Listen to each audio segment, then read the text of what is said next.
Assalamualaikum teman-teman, saya Randy Adhas, Kilas IT, dan video kali ini saya punya 4 referensi prosesor yang turun harga.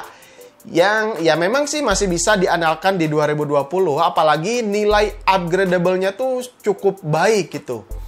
Tapi kalian juga pasti bertanya, ya memang benar bang, kalau misalkan nih komponen-komponen yang udah punya umur 2 tahun ke belakang atau 3 tahun ke belakang, pasti bakalan turun harganya.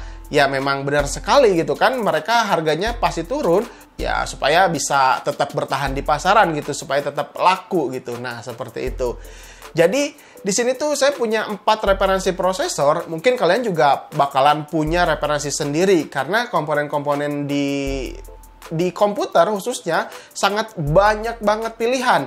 Jadi kalau misalkan menurut saya ini, nggak tahu juga menurut kalian apa. Kalau misalkan kalian punya referensi lain, boleh nanti tinggalkan saja di kolom komentar. Supaya bisa menambah referensi prosesor yang turun harga di 2020, tapi masih bisa diandalkan untuk ngerakit PC baru di 2020 ini. Gitu teman-teman. Oke, kita langsung saja ke prosesor yang pertama ya. Yang pertama prosesor ini dari AMD.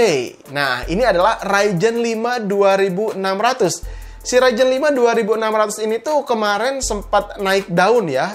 Banyak banget yang ngomongin tentang performanya, tentang harganya. Kenapa? Karena si Ryzen atau AMD punya lagi seri terbaru. Kemarin ada hadir 3100 sama 3300X.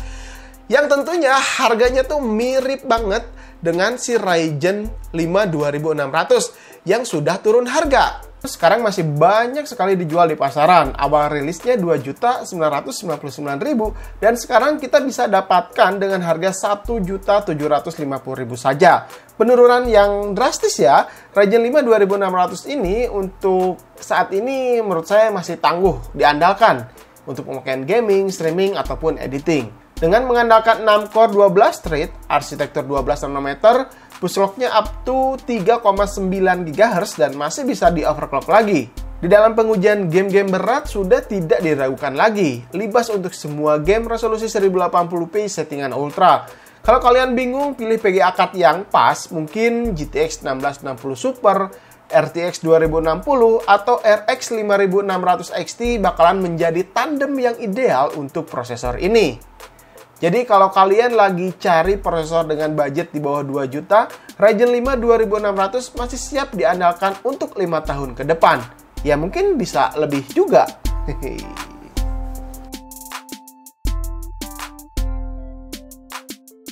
Nah, prosesor yang kedua ini dari Intel nih. Ini adalah Pentium G5400. Nah, kenapa si prosesor ini menurut saya paling worth it untuk dijadikan rakitan PC di 2020? Pertama, dulu harganya tuh saat rilis 1.660.000-an, ya sekitar 1.600.000. Dan sekarang harganya jadi 650.000-an saja, teman-teman. Wow, luar biasa sekali. Ini sudah masuk ke Intel generasi Coffee Lake. Jadi sudah menggunakan soket 1151 V2. Jadi ini sama soketnya dengan Core i3 9100F atau i5 9400F juga. Untuk speknya dia punya 2 core 4 thread dengan speed 3,7 GHz. TDP-nya 58 watt saja. Misalkan nih, jika ingin nyicil beli komputer dengan budget belum cukup, kita bisa pakai dulu prosesor ini. Nanti ke depannya kita bisa upgrade ke Core i3 9100F atau ke i5 9400F. Karena soket motherboardnya sama. Lalu Intel Pentium G5400 ini ada IGP-nya juga, yakni HD610 atau HD610. Nah, ini juga bisa berjalan tanpa PGA card. Misalkan mau main CSGO, Dota 2, atau game mobile yang ringan, ini masih bisa diandalkan. Selagi nabung beli PGA card dan upgrade, tapi PC kita masih tetap bisa digunakan. Nah, kalau misalkan kalian berpikir harga 600.000, ya mending beli prosesor Haswell gitu kan. Nah, Haswell ini kan masih menggunakan motherboard DDR3. Terus meskipun kita dapat i5 gitu yang harga 650.000, tapi si motherboardnya nanti DDR3. Memori RAM-nya juga DDR3. Kalau misalkan kita mau upgrade, otomatis diganti semuanya teman-teman. Motherboardnya ganti, memori RAM-nya ganti, prosesornya diganti. Jadi kan ya kurang worth it lah. Nah, prosesor ini juga upgradable untuk beberapa tahun ke depan. Kalau misalnya kalian pakai Pentium G 5400, nggak usah ganti motherboard, nggak usah ganti memori RAM, karena udah DDR4. Tinggal tambah PGA card aja untuk bisa main game lebih tinggi. Terus ganti prosesornya ke Core i3 misalkan, atau ke Core i5. Coffee Lake juga 9400F. 9100F itu bisa jadi pilihan terbaik. Nah, seperti itu. Kita lanjut ke prosesor yang ketiga. Nah, ketiga ini dari AMD, yakni Ryzen 3 1200. Wah, Ryzen 3 2100 ini Ryzen generasi pertama. Dulu ketika hadir atau ketika rilis si Ryzen 3 1200 ini harganya 1.459.000 ya. Dan sekarang kalian tahu harganya berapa? Ketika saya searching di internet, harganya 750 ribuan saja. Nah, memang sih mungkin barang ini udah discontinue, jadi nggak ada yang baru. Ya mungkin juga harganya bisa second. Tapi di beberapa toko biasanya suka ada yang masih baru. Dan harganya ketika saya lihat 750.000. Jadi harganya turun setengahnya ya. Tapi performanya masih tetap. Punya 4 core 4 thread dengan boost up to 3,4 GHz dan masih bisa di overclock juga tentunya.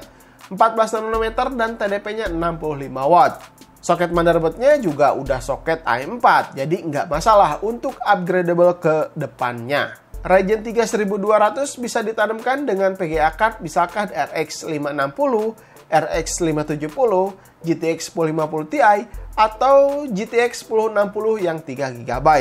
Mungkin ini bisa jadi solusi karena pilihan harga prosesor 700 ribuan dengan performa seperti ini menurut saya jarang sekali. Jadi ini cukup worth it untuk kere-hore. Lalu yang terakhir masih ada dari AMD juga nih, yakni Ryzen 5 2600X. Nah, dulu harganya ini 3.400.000 ribuan. Dan sekarang harganya hanya 2.100.000 saja. Tentunya ini adalah alternatif untuk rakit PC baru dengan performa tinggi tapi dengan harga seminim mungkin. Memang sih kemarin ada prosesor baru Ryzen 3 3300X. Harganya mirip, performanya juga mirip, ya beda teknologinya. Ryzen 5 2600X yang punya 6 core 12 thread yang lebih unggul dibanding pesaingnya itu, kelebihan ini bisa diandalkan, apalagi konten kreator untuk editing video YouTube juga sangat mumpuni. Diajak main game baru di 2020 udah nggak usah diragukan lagi, pasti dilibas rata kanan. Malahan ada beberapa game yang sanggup dimainkan di resolusi 1440p. Meskipun masih 12 nanometer dan arsitekturnya Gen Plus, ya bukan masalah besar untuk dijadikan pilihan di tahun 2020 ini. Nah, itu teman-teman referensi 4 prosesor yang turun harga di tahun 2020 dan masih sangat layak digunakan di tahun 2020 ini. Jadi masih ada prosesor yang upgradable-nya bagus sekali untuk 3 tahun atau 5 tahun ke depan.